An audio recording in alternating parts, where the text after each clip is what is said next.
All right. Well, we are a week and a half late on this one, I think, something like that. And then I'll drop this one first thing next week. We're recording on a Friday. We record on a Monday. I'll drop it next week, and then the following week I'm off, so we won't be recording. So we got a little bit of our gap in our schedule, but that's fine. Anyway, enough of the ramble. Welcome back to another Future of Church, where we're talking about tech and what it means for us as believers and how it integrates with faith and culture. I'm Christopher. And I'm Joe. Look at that. So smooth. So smooth. You'd swear we've done double-digit episodes by this point. Yeah, you think so. So we're talking about really the way, as we continue becoming more dependent and integrating AI into our lives, how do we, especially as believers, think about the way it affects our decision-making and the way we behave and where we put our emphasis on stuff? And this was kind of fun, Joe, because this one was an article you sent to me instead of, usually I'm the one like reviewing all these articles and getting all this stuff and thinking about these. And so you sent it and I thought it was pretty cool. So how about you do just kind of the summary of the article and what about it stood out to you? Yeah. Well, I'll start with the first kind of, the thing that I thought was interest is like, I think the AI in the wild is figuring out that I'm looking into this a little bit more. It's like, here's an article you might be interested in. I went, I sure am. But I was talking about how adding AI oversight to the game of tennis and, calling balls in or out and faults and some of that stuff was being brought in so that they can do challenges with the camera and whatever. And now AI tools are being used to actually do the challenging. And in some ways, for the I'm not a tennis person, so if you're a tennis person, you're listening, forgive me if I get this wrong, because the only things in my head are umpires and referees, and I feel like it's somebody else. But the person calling those, in some ways, they've gotten more accurate, but there's circumstances that they found that they've actually been more error prone in, and it's because this ability for automatic challenges of decisions and things like that have force them to be a lot more conscious of the errors that might make that are more shameful, quote unquote, where they'll get more flack or boos or called out on because they stopped the flow of play so that whatever.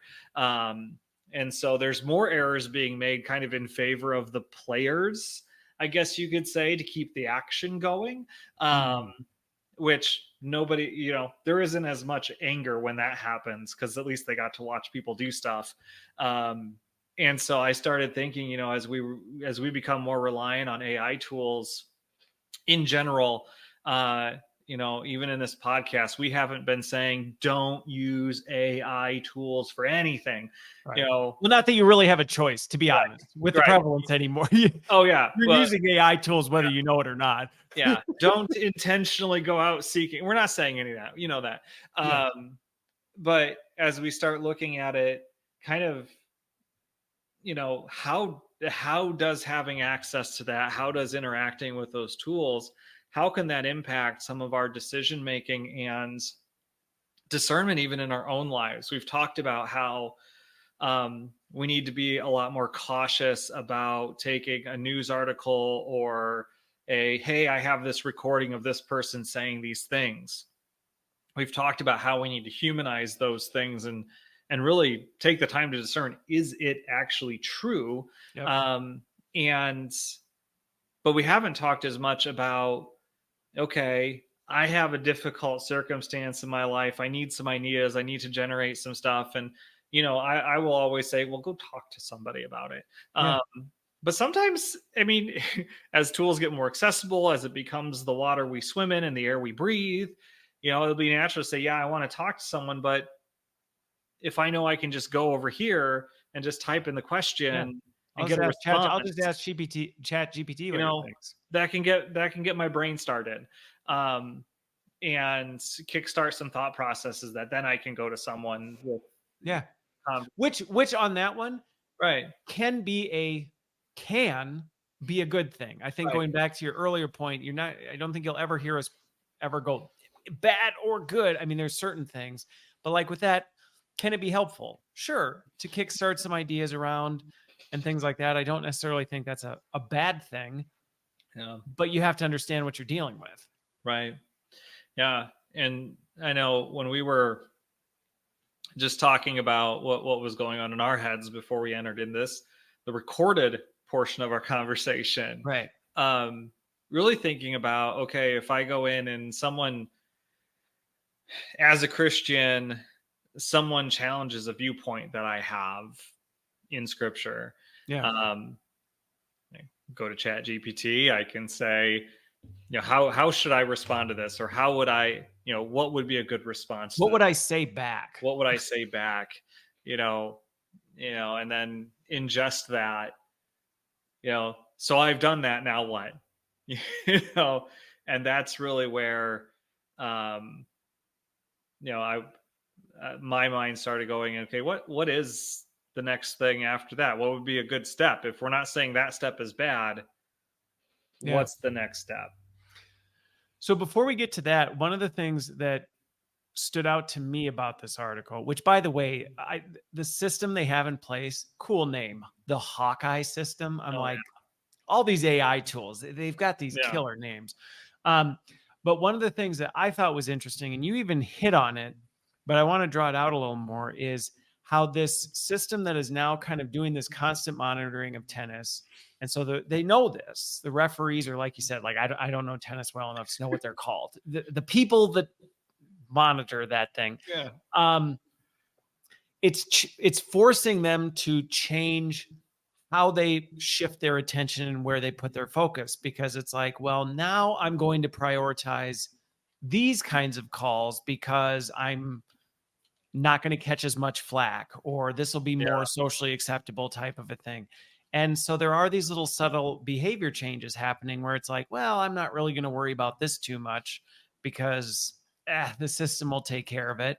And these other things. And again, even that, I think, can be a really good thing, and it can be a really bad thing, because I think about the fact that, as we become dependent and reliant on AI systems, there is a lot of crap that we spend our time and our energy pouring into that really at the end of the day is like, why are we killing ourselves over this stuff that really is pretty mundane or trivial or not that important, versus why don't I spend more of my time on this thing that really matters? And while hopefully, especially when it comes to biblical related things, you're not going, well, what's the one that's going to get the biggest attention or, cut the least amount of flack?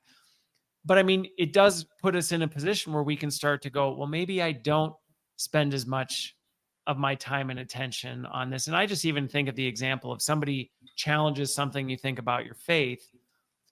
It opens the door to, you used to have to do all this research into like, yeah, but why? And what are the different arguments and all this? And ChatGPT or Gen AI can summarize that relatively quickly. And you can either choose to go, well, now I'm just going to react on that and react faster and be more efficient. Yeah. Or you can go, well, but there's something deeper about it. Right. That's underneath this, which you could just gloss over if you're not really intentional about this, because you're like, there, I got my answer faster, and now I'm ready to respond or react with a really profound response, instead of going, well, okay, but why do I believe what I believe? And what does this really mean? And what is the relationship I have with this person? Because now I can use that time that I would have spent over here to do this. But if you're not careful, you won't do that. Yeah. Yeah. And I think that's where getting at okay, what's next? I put in the question, I got a cool response. Right. And I think spouted off a bunch of verses that, and maybe I have to go back to it and say, hey, can you give me some biblical support for this? What are the verses, whatever? Because I don't know what it would spit out based on what I would type in. It probably wouldn't be very good because I'm not very good at using machines. But but yeah, I think you nailed it. Like, what is at this point when we're talking about biblical truth? Um, the beginning of wisdom isn't the accumulation of knowledge. That No. was my whole college and first few years post college experience. Like, it was the acquisition of knowledge with probably zero wisdom, on how to use it and what to do with it. And what I felt I deserved as a result of having all of this knowledge. It really is, as it says in scripture, it's the fear of God. That's kind of where you started our conversation earlier. And so, do we care enough? Do we have enough fear of the Lord to want to handle things like scripture, people, our own spirit well, to take that output and say, okay, this doesn't mean I don't have to do any work. Right. This means I get to do other work. Right. And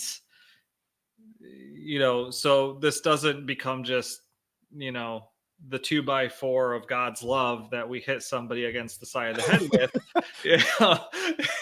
It's something that we actually handle with care. And so, if the response comes out with, okay, here's the 10 verses that we pulled from, or we got this information from this pastor's book, or this commentary brought this forward, as kind of a reference, or let's go look at those things. Let's make sure that when we read it, we understand the same thing that the computer gave us as a summary Yeah.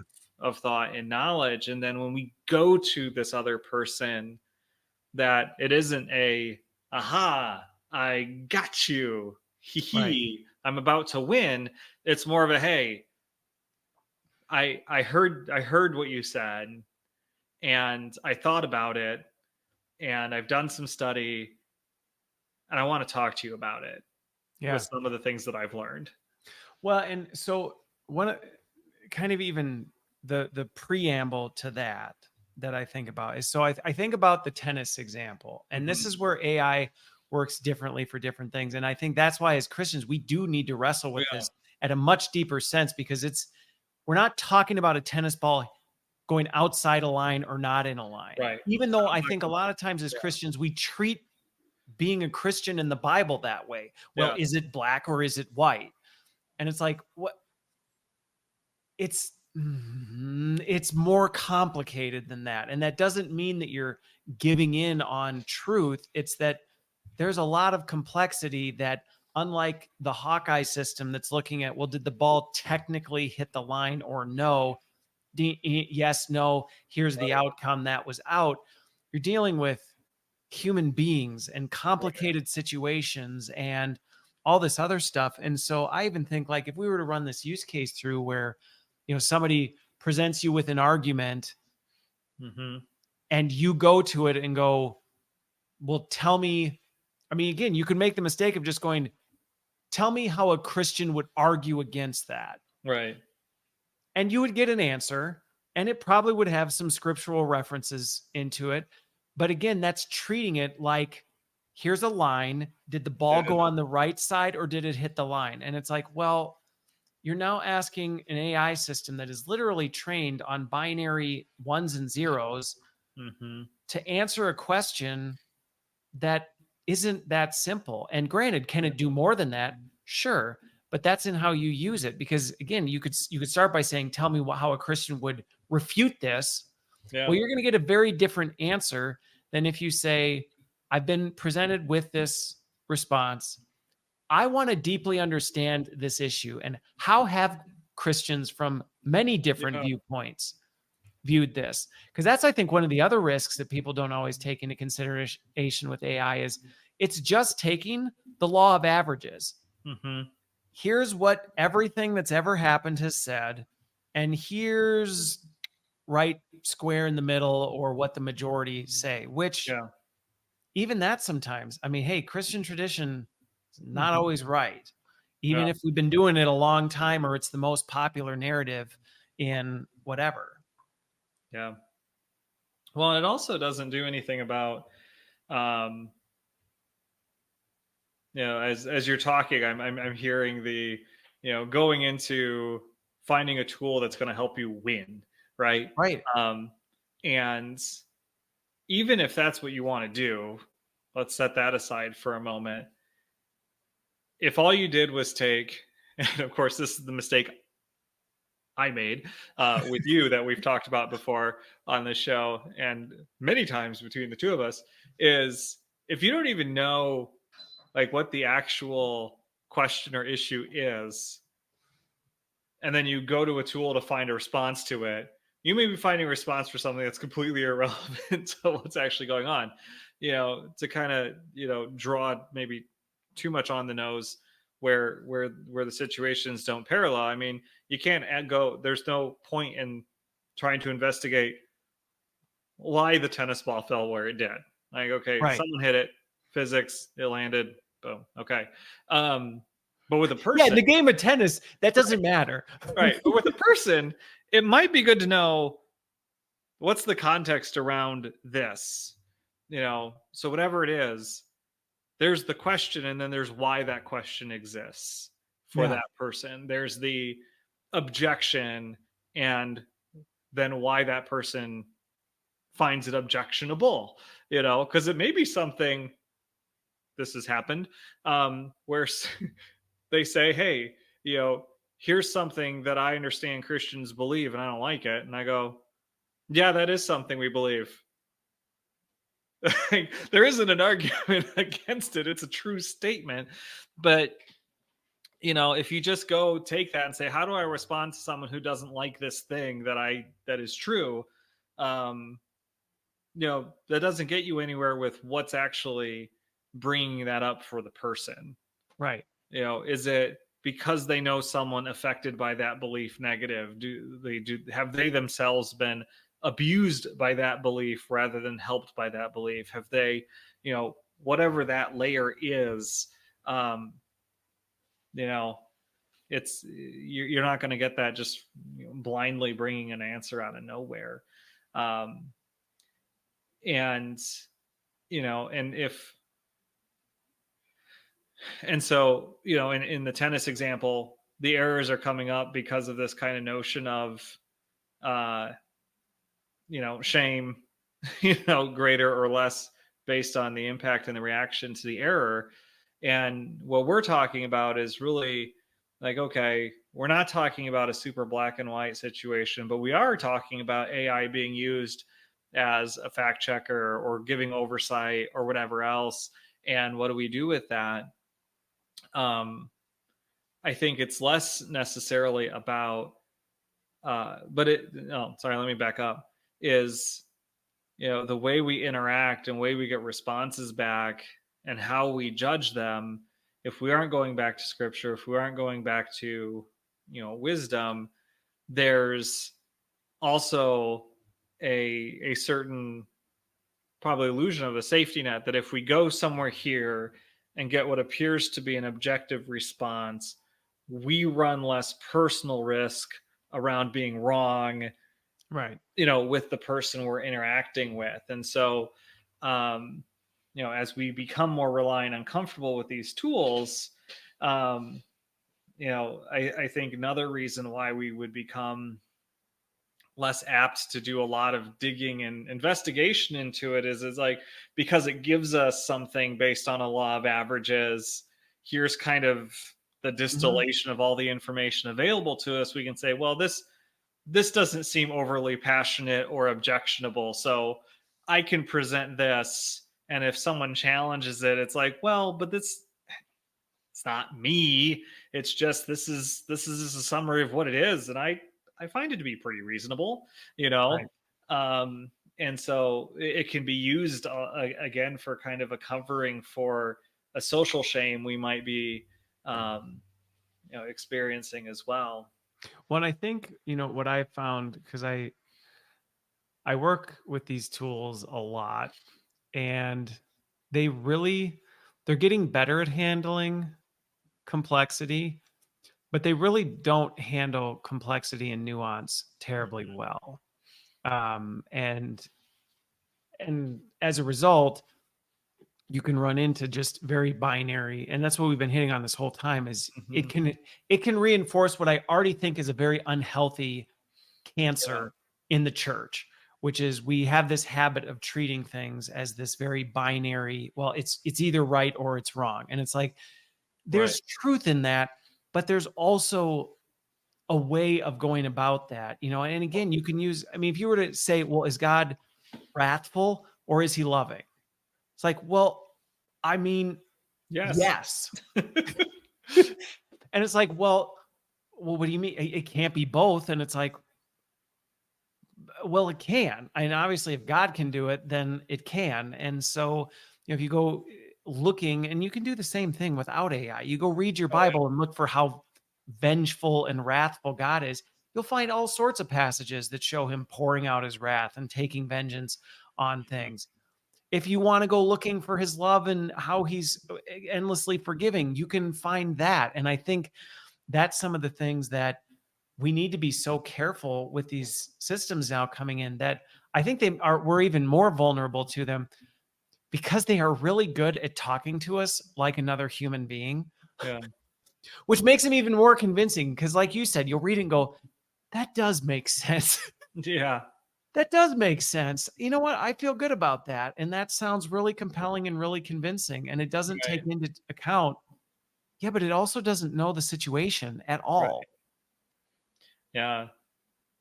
Yeah. No, and the is sorry, I had like a half formed thought, and I lost the first half when I formed the second half. Um, the Oh, yeah, because you were talking about, yeah, you can find this or that. I think it would be, you know, um, as you were talking about that in my brain, I was kind of running ahead of you, and you ended up where I was going to be. Whereas, as much as you could go to ChatGPT and say, hey, how would I argue against this as a Christian? Well, that's going to give you that side of the picture because that's what you asked for. Exactly. Um, it's just as likely that the other person came up with their objection maybe because of the same thing.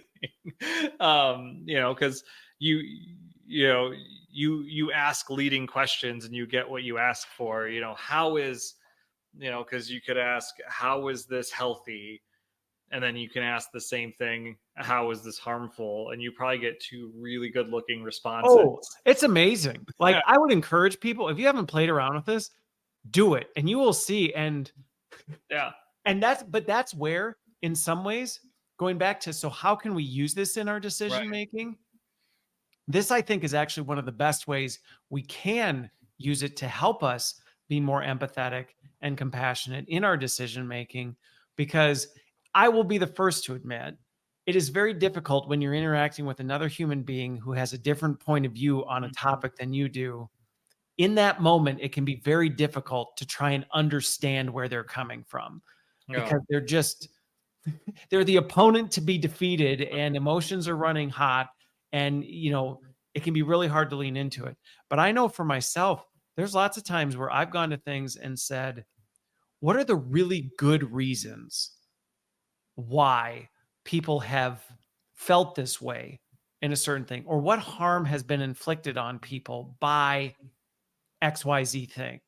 And to Yeah. actually hear that, and I know for me personally, I can read that and listen to it in a way that's different than if I'm in the heat of the moment with somebody who's pushing Yeah. against me on something, and I can go, interesting. But I have to be intentional about that. Like, it's not Yeah. going to do it on its own. If you're like, tell me all the reasons this is bad, it's not going to go, well, Christopher, it's not quite so simple. It Yeah. is harmful. However, we need to take it. It's not going to do that because Yeah. it's trained to go, you want to know why it's bad. So Mm. let me search all of which, side note, I talked about this 2 weeks ago. It will have consumed everything in existence that that it has access to consume in the next couple years, like literally everything. So when you think about the knowledge base it's pulling Yeah. from, it's going to find something that you're Right. looking for, regardless of how ridiculous, how stupid, how just outrageous. It's out there, and it's Yeah. found it, and it will be able to craft it in a way that's like, yeah, that is right. Yeah. Yeah. No, absolutely. And that idea of being able to use it to provide you with perspective, um, while bringing in the same, because I know we like to connect this to what exists without AI, is this the same idea of like heavy proof texting, in scripture. It's like, here's a verse in isolation that tells us this, Right. you I know, can do like, all things through Christ who strengthens me, so I defy gravity. Like, yeah, that's right. well, no, you're still gonna hit the pavement really hard. Yeah. And yeah, and just some of that stuff where understanding that, I know we keep coming back to this. Hopefully, people don't get tired of us saying it. But that idea that it's just like, unless you're intentional about it, as you said, these tools are just going to reinforce what you already believe, because that's our natural way of inquiry. Yeah. Is confirm this for me, please. You know, um, and when you have a tool who's programmed to affirm what it is you ask about, you're going to get it. Yeah. And which, by the way, I looked this up earlier because it was bothering me. It's an official. They just call them an official. They're the ones who Okay. call the ins and outs. Oh, okay. All right. Yeah. There you go. But where, and whether we know it or not, because obviously the officials didn't know this, they didn't know that their error rates were going up in certain circumstances versus others. They just knew they were having a better experience by whatever it Right. was they were doing. They were becoming a lot more discerning about this, but a lot less discerning about that, but they weren't feeling the consequences of it the way they were before. And Yep. so everyone was feeling good. That we run the same risk by not being, you know, engaging intentionally with these tools, Yeah. of accepting errors without realizing it, Right. but feeling good about it nevertheless. It was reminding me of, I mean, it's the sin drift. yeah, It's well, and really what it's, it is. yeah, it is. I read something somewhere. I can't remember where it's from. Maybe you're familiar with it, because I think it's comes from a like adult learning academia, perhaps. But the question is, what does it feel like to be wrong? And people will say, well, it's discouraging, it's shameful, it makes me feel bad, whatever. Like, no, that's what it feels like to know that you're wrong. you know Right. just being wrong is a neutral feeling for us. It might even be a good feeling. Yeah. It's like, I was, uh not to be intentionally political, is just a thing that I read from someone else, talking about how to uh uh call Trump a liar, would assume that he has any relationship with the truth at all. He's like, I think he believes he's telling the truth, and Yeah. and it's that sort of a thing. Is you have those, and I know I've been wrong for long periods of time, and it felt great until someone was like, hey, you realize this isn't correct, and you're like, oh no, what have I done? Well, I And think finish your thought. just, yeah, just as you've been describing the tool and the uses for it, and how you intentionally engage with that, um it's just been kind of reinforcing in my mind how much easier it is to feel confident while at the same time being very wrong. Yeah. Confident. Yeah. And it's actually one of the biggest risks that we see that actually AI is actually really good at rooting out Mhm. is where you're overconfident in things that are wrong, that result in really, really bad decisions. Yeah. And I just talked to a guy the other day who is using AI on analytics. And he's like, the response from people when AI comes back and goes, all those things that you're doing that you think are really good, they're not. No. Statistically, they're bad. They're actually going this way. and the vitriol that comes from people. And what was interesting is I read a study about it the other day that um, when you challenge somebody's deeply held belief, it triggers the same brain activity as being physically attacked. Hmm. And so being wrong and being told you're wrong has the same cognitive effect on you Yeah. as somebody physically assaulting you. And so when you think about that, forget, even if you're not a Christian, just think about the neural pathways that are happening, like that are going through your head as you're going through this, to go, well, wait a minute. If that's my body's reaction to Mhm. something I believe being challenged, I should probably be really, really careful and mindful of the fact that my cognitive biases and stuff, they're going to drift. And as believers, where we know all have fallen short, not one is good, we should be even that much more careful to go, Yeah. regardless of how right I think I am, how much I think I know, how much experience I've had in said area.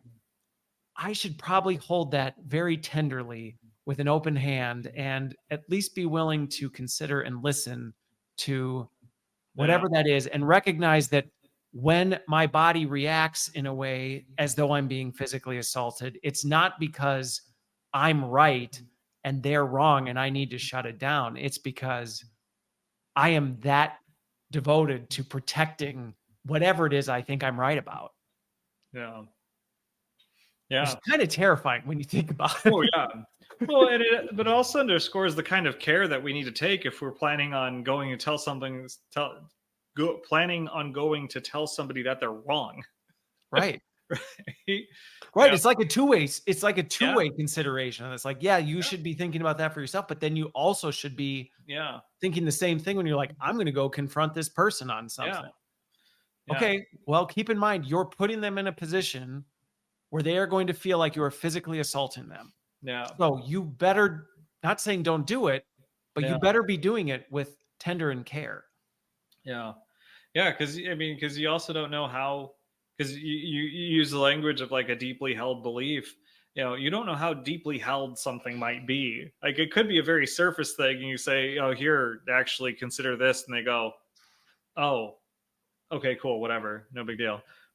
But you might be coming across something that's like very rooted, um, which I think that's what we stumbled on when I was like, "Hey," you know, Right.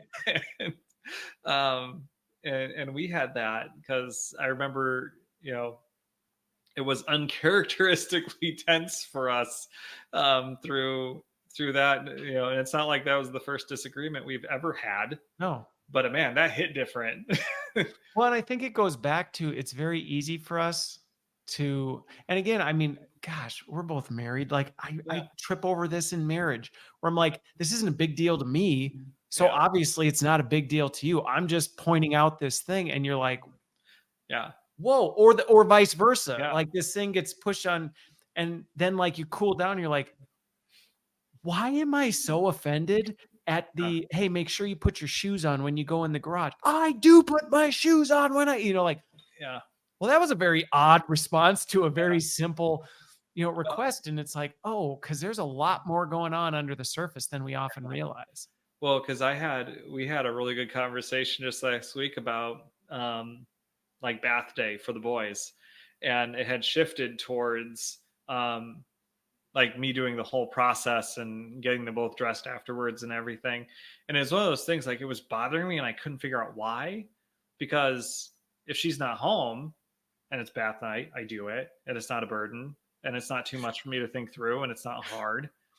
But for some reason, like it was really just like, what? Like, why does this bother me so much that I can't just hand this one off to her and then focus on this one and take care of that? Why is that shift Yeah. so maddening to me? And I finally figured out why, but like I just but a lot of it had to do with, you know, as they were getting bigger and Yep. more manageable, and we weren't having to worry about, the younger one slipping into the bath and drowning himself, like it was just she was recognizing it as an opportunity for her to go do other things and fulfill their Yep. tasks.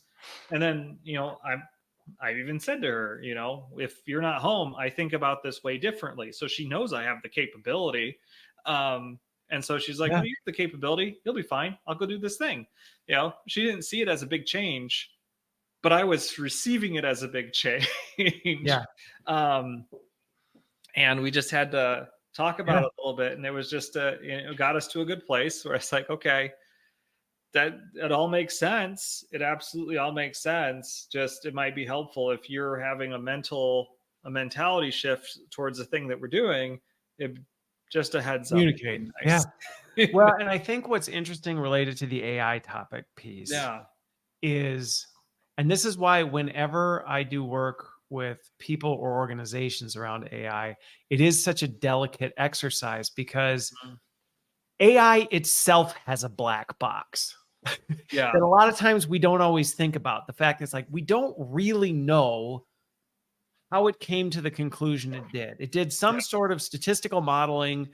It analyzed the data in such a way, it prioritized certain things, and it picked up on every little subtle cue of, like we talked about before, even the words you chose in your prompt Yeah. told it something that triggered the neural networks to come up with the response it did. And that's why you'll see people go, I typed the same prompt in, I didn't get the same response. And it's like, Mhm. but you didn't. I guarantee there was a comma or a space or a word choice you used that triggered the AI black box to do Yeah. something different. Well, now you mix that with people versus tennis balls going out of bounds, and people are a black box. Right. Where half the time people don't even inside themselves know why why did you react that way? Well, Mhm. yeah, well, it might have been this, might have been that, it might have I don't know, the way you said it and the tone and the way I'm Yeah. feeling today. I'm not really sure.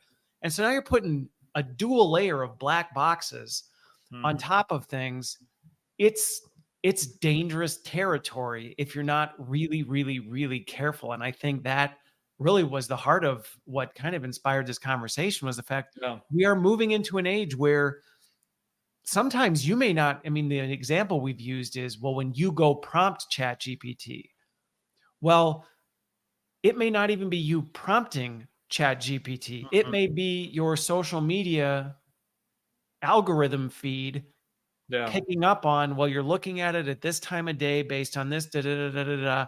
I'm going to show you these posts, and that's hitting a certain way. And now you're going to make decisions based on that. And I think that's why the awareness of AI, how it works, and Yeah. how to be more intentional about your decision as Christians, Yeah.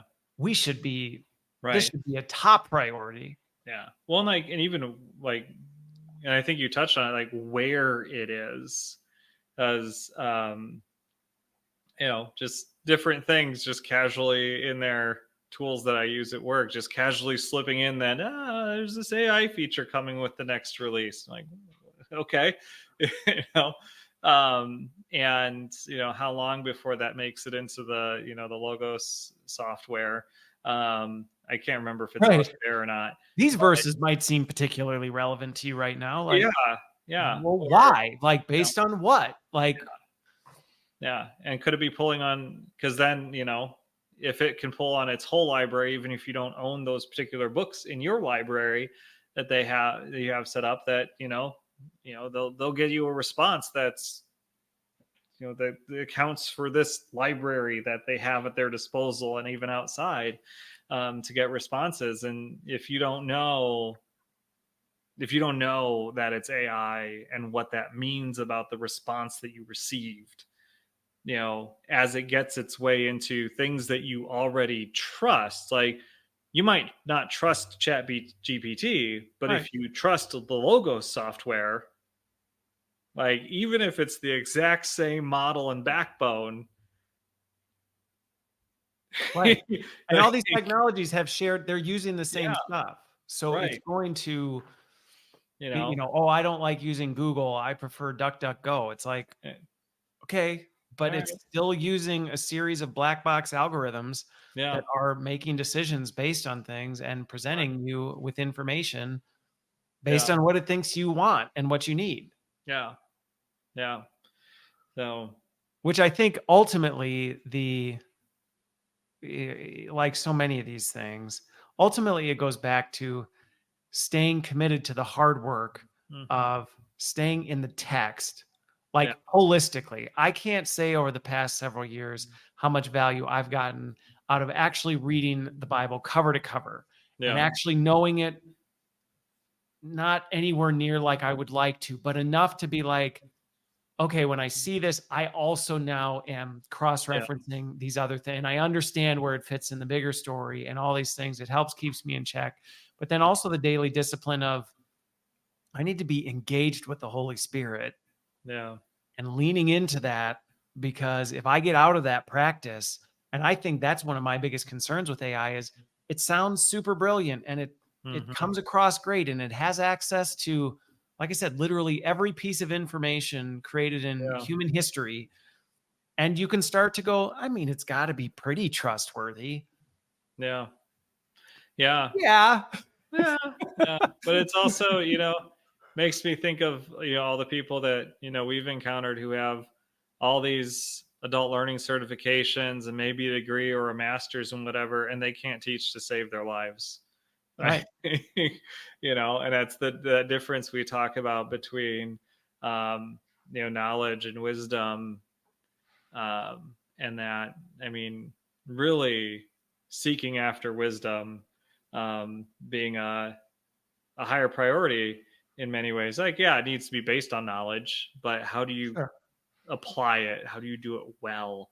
Anyone who plays D&D will understand the distinction, but um, just that kind of, you know, making sure that we're connected with the source of wisdom, as you already said, being connected to the Word, being connected to the Spirit. Um, we foster relationships by speaking to and listening to, hearing from, and back and forth, and that's the function of prayer and scripture. um, Allows us to build that relationship, and the more we know about the real thing, the easier it is to read something that, regardless of how nicely it's worded, we can go, wait, I don't know, Yeah. I don't know about that. Yeah.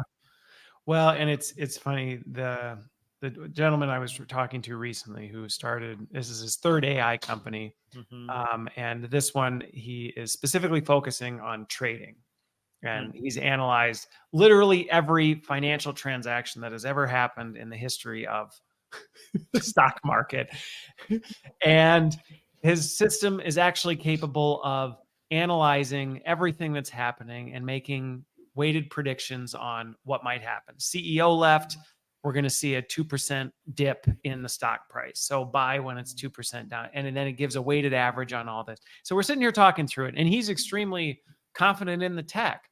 And so I pushed on him and I was like, but would you let it automate trading where you don't ever even look at it? And how confident are you in the times it says it's 100% confidence? And he goes, oh, never. And I was like, never? What do you mean never? Like you just said, it's seen every transaction that's ever happened in the history of the stock market.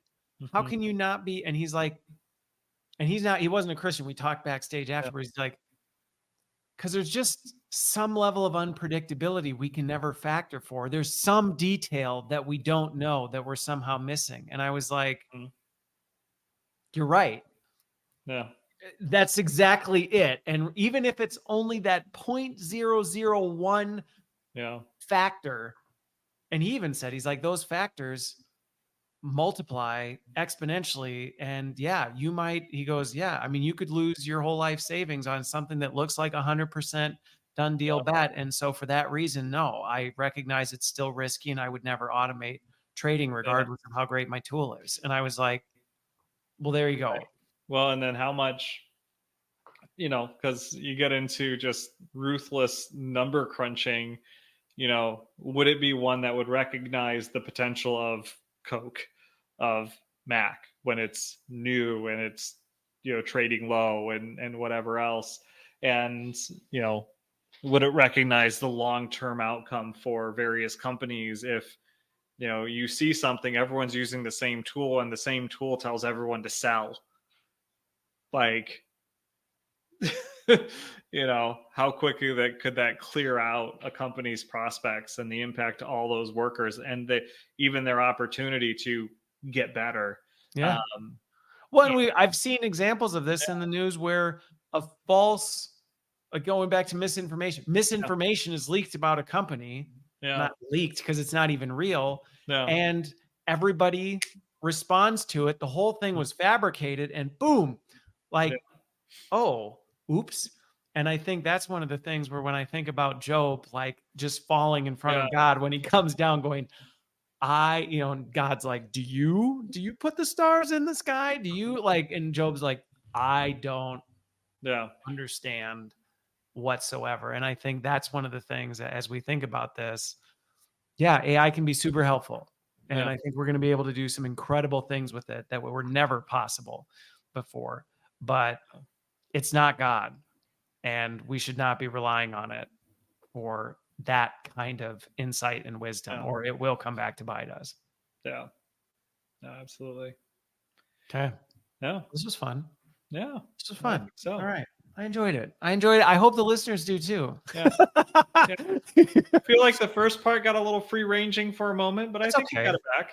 That's okay. We brought it back. It's all good. All right. Well, thanks everybody for watching and listening, wherever you're watching and listening from. And I always enjoy these conversations, Joe, and we'll just keep plugging along. It's always fun just digging back and forth on these with you. And hey, if it helps somebody else think through some of this stuff, then all the more to it. So we won't be back next. Well, this will drop next week. Then we won't be back the week after, and then we'll be back. So with that, hope you all have a great one, and we will see you on the other side.